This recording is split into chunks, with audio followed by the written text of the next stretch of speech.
అందరికీ నమస్తే. ఇక తెలంగాణ రాష్ట్ర ముఖ్యమంత్రి రేవంత్ రెడ్డి పైన కాంగ్రెస్ పార్టీలో ఉన్నటువంటి సీనియర్ నాయకులు తిరుగుబాటు వ్యక్తం చేస్తా ఉన్నారని చెప్పి సోషల్ మీడియాలో కూడా మనకు వార్త కనిపిస్తా ఉంది. ఇక ప్రధానంగా సీనియర్ జర్నలిస్టులు కానీ లేకపోతే రాజకీయ నాయకులు కానీ అంతా కూడా సీనియర్ నాయకులంతా కూడా రేవంత్ రెడ్డి మీద చాలా సీరియస్ గా ఉన్నారు అనేటటువంటి వ్యక్తం అవుతా ఉన్నది. అసలు మేము సీనియర్ నాయకులమేనా కాంగ్రెస్ పార్టీలో?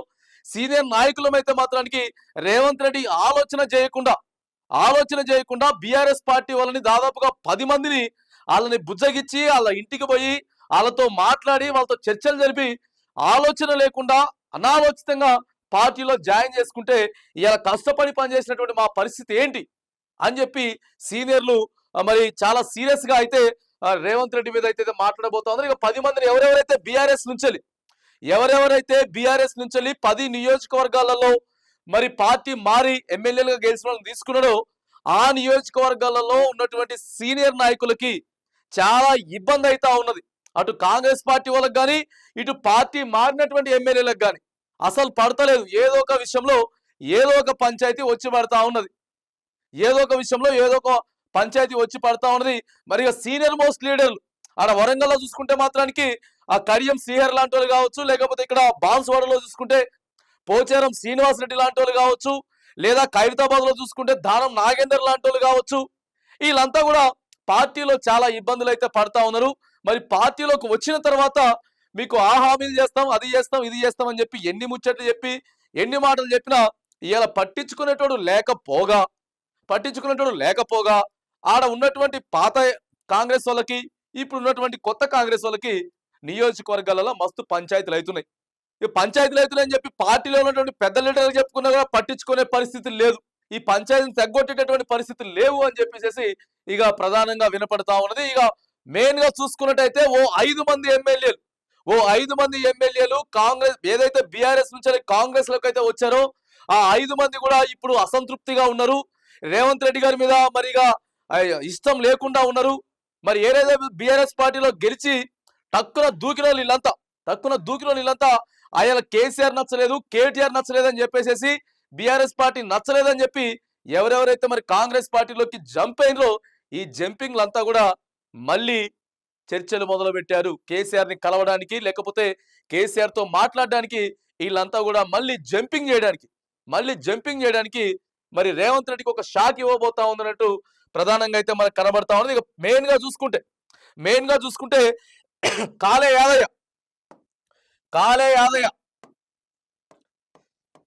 ఇక ఈయన కూడా అసంతృప్తిగానే ఉన్నాడు ఆయన నియోజకవర్గంలో. ఇక్కడ ఎందుకు అసంతృప్తి వస్తా ఉంది అని అంటే ఆడ ప్రధానంగా గతంలో పోటీ చేసినటువంటి కాంగ్రెస్ పార్టీ మీద 10 ఏళ్లు మరి కష్టపడి కాంగ్రెస్ పార్టీ బీ ఫామ్ నుంచి టికెట్ తెచ్చుకొని కష్టపడ్డటువంటి నాయకుడు ఆడ ఎవరైతే ఉన్నాడో సపోజ్ ఆయన ఇప్పుడు కాలే యాదయ్య నియోజకవర్గం వచ్చేసేసి చేవెళ్ళ నియోజకవర్గంలో కాంగ్రెస్ పార్టీ అభ్యర్థి ఓడిపోతే కాలే యాదయ్య గెలిచిండు. వెంటనే తీసుకొని వచ్చి ఈయన్ని కాంగ్రెస్ పార్టీ కండవ కప్పించుకున్నారు. కాంగ్రెస్ పార్టీ కండవ కప్పించుకుంటే 10 ఏళ్లు పనిచేసి 10 ఏళ్లు పార్టీ కోసం కష్టపడి కార్యకర్తలు కాపాడుకున్నటువంటి మరి ఈయన పరిస్థితి ఏంటిది? కాంగ్రెస్ అయిన పరిస్థితి ఏంటిది? మేము అసలు కాంగ్రెస్ పార్టీలోనే ఉన్నావా? కాంగ్రెస్ పార్టీ సభ్యత్వం మాకున్నదా? ఆయాల కేసీఆర్ ముఖ్యమంత్రిగా ఉన్నప్పుడు కాలే యాదయ్యే మరి అక్కడ చక్రం తిప్పిండు. ఈయన కూడా వాళ్ళ కార్యకర్తలే వాళ్ళ నాయకులే వచ్చి మళ్ళా ఇప్పుడు ఈయన చక్రం తిప్పుతాడే మా పరిస్థితి ఏంటిది అని చెప్పి వాళ్ళు పంచాయతీ పెట్టుకుంటా ఉంటే ఈ పంచాయతీ విషయాలు పక్కగా పెడితే అసలు కాలే యాదయ్యని అధిష్టానం పట్టించుకునే పరిస్థితే లేదు.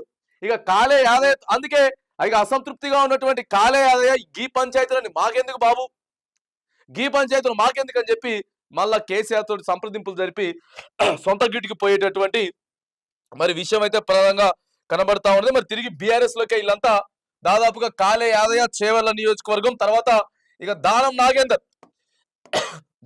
నాగేందర్ అయితే ప్రధానంగా 100కి 100% బీఆర్ఎస్ లోకే వెళ్తాడు. మళ్ళీ ఖచ్చితంగా సొంత గూటికి ఎక్కడి నుంచి అయితే వచ్చిండో అక్కడి నుంచి వెళ్ళి దానం నాగేందర్ తో పాటు మరి ఇక బాన్సువాడ పోచారం శ్రీనివాస్ రెడ్డి గారికి ఏమైంది చెప్పుండి? బీఆర్ఎస్ లో ఏం తక్కువైంది ఆయనకి? బీఆర్ఎస్ లా బాన్సువాడ నుంచి గెలిచినటువంటి పోచారం శ్రీనివాస్ రెడ్డి ఏమైంది? వ్యవసాయ శాఖ మంత్రి చేసిండు, స్పీకర్ చేసిండు, కేసీఆర్ పక్కన కూర్చున్నాడు. కేసీఆర్ పక్కన కూర్చోబెడితే ఇలా కాంగ్రెస్ పరిస్థితి ఏమున్నది? ఆడ ఎవరైతే ఆపోజిట్ గా పోటీ చేసిండ్రో వాళ్ళు కూడా పోయి కారాలు మీరాలు నూరుతా ఉన్నారు. కేటీఆర్ కి కేసీఆర్ కి చెప్పి బీఆర్ఎస్ పార్టీని శాసించే స్థాయిలో ఉన్నటువంటి పోచారం శ్రీనివాసరెడ్డి ఇవాళ అడిగిపోతే ఆడ ఏం లేదు. పోచారం శ్రీనివాసరెడ్డి కూడా అంత పెద్ద వయసు, కేసీఆర్ తో సమానంగా ఉన్నటువంటి వయసు. ఇక ఆయన కూడా పార్టీ మారి మళ్ళీ సొంత గూటికే వచ్చేటట్టు కాలే యాదయ్య, ధానం నాగేందర్, పోచారం శ్రీనివాసరెడ్డితో పాటు ఇక గద్వాల్ ఎమ్మెల్యే బండ్ల కృష్ణమోహన్ రెడ్డి కూడా మరి పార్టీ మార్పులకి క్లియర్ గా మనం వెళ్ళిపోదాం, ఈ పంచాయతీ మనకి వద్దుగా, ఈ పంచాయతీ మనకి అవసరం లేదు అని చెప్పేసి కూడా ఆడున్నటువంటి గద్వాల్ ఎమ్మెల్యే కూడా పార్టీ మారబోతున్నట్టు కనబడతా ఉన్నది. ఇకపోతే మనకి బండ్ల కృష్ణమోహన్ రెడ్డి, పోచారం శ్రీనివాసరెడ్డి, దానం నాగేందర్, కాళే యాదయ్తో పాటు ఇక అరికపూడి గాంధీ. ఇక ఈయన పార్టీ మారిండా మరి లేకపోతే అందులోనే ఉన్నాడా ఏంది కథ? షేర్లింగంపల్లి మరి ఇక ఈయనకి కౌశిక్ రెడ్డి కూడా నువ్వు పార్టీ మారినవా లేదా అనేది కూడా ఒక సంకేతం ఉంది. కాకపోతే అరికపూడి గాంధీ పేరు కూడా ఏం వినిపించే పరిస్థితి లేవు. కాబట్టి ఒకవేళ వీళ్ళు ఉన్నా కూడా ఇప్పుడు పార్టీ ఉన్నటువంటి పరిస్థితులలో సీనియర్ నాయకులంతా కూడా మరి సీరియస్ గా ఉన్నటువంటి నేపథ్యంలో వాళ్ళని పంపకపోతే మేమే వెళ్ళిపోతాం. ఇప్పుడు మేము గెలిచినవా లేకపోతే ఓడిపోయినవా విషయం ఏంటంటే, ఓడిపోయినా అక్కడ ఇన్ఛార్జ్ పెట్టిరు, ఓడిపోయిన నియోజకవర్గానికి ఇన్ఛార్జు ఈయన బీఆర్ఎస్ పార్టీ నుంచి మరి జంప్ అయి కాంగ్రెస్ లోకి పోయినటువంటి ఆయన ఇప్పుడు అక్కడ ఎమ్మెల్యే. ఆడ ఇన్ఛార్జ్ ఒకడు ఉంటాడు, ఈడ ఎమ్మెల్యే ఒక ఆయన ఉంటాడు. మరి ఏంది కథ? ఎవరు ఇన్ఛార్జి, ఎవరు ఎమ్మెల్యే, నియోజకవర్గాన్ని ఎవరు పాలిస్తా ఉన్నారు? మమ్మల్ని ఇన్ఛార్జ్ పెట్టిర్రు, ఎమ్మెల్యే ఈడ మొత్తం నడుస్తుంది అంటుర్రు, లేకపోతే ఇన్ఛార్జే మొత్తం చూసుకోవాలని చెప్పి ఈ పంచాయతీలు ప్రధానంగా 10 నియోజకవర్గాలలో ఉంటా ఉంటే, ఇక జంపింగ్ అయినటువంటి ఈ ఎమ్మెల్యేలు మాత్రానికి క్లియర్ గా మళ్ళీ కేసీఆర్ తో మంతనాలు జరపడానికి, తిరిగి బీఆర్ఎస్ పార్టీలోకి సొంత గూటికి వెళ్ళడానికి, రేవంత్ రెడ్డికి షాక్ ఇవ్వడానికి క్లియర్ గా వీళ్ళంతా మరి, ఎందుకంటే రాష్ట్రంలో కూడా కొంత అసంతృప్తిగానే ఉన్నది, రాష్ట్రంలో ప్రజలంతా కూడా కొంత అసంతృప్తిగానే ఉన్నారు. ఈ మంత్రులకి కొంతమందికి పడతలేదు, ఎమ్మెల్యేలు కొంతమంది చక్కగా లేరు. ఇక ఇవన్నీ ఉన్నటువంటి నేపథ్యంలో పార్టీ మారేటటువంటి ఆలోచనల ఇక వీళ్ళతో పాటు కూడా ఈ 5 మందితో పాటు కూడా తెల్ల వెంకట్రావు కొద్దిగా అటు ఇటుగానే ఉన్నాడు, డాక్టర్ సంజయ్ కొద్దిగా అటు ఇటుగానే ఉన్నాడు. ఇక కడియం అంటే వాళ్ళ కూతురు ఎంపీగా గెలిచింది కాబట్టి మరి అది 50-50 ఛాన్సెస్, రావచ్చు రాకపోవచ్చు.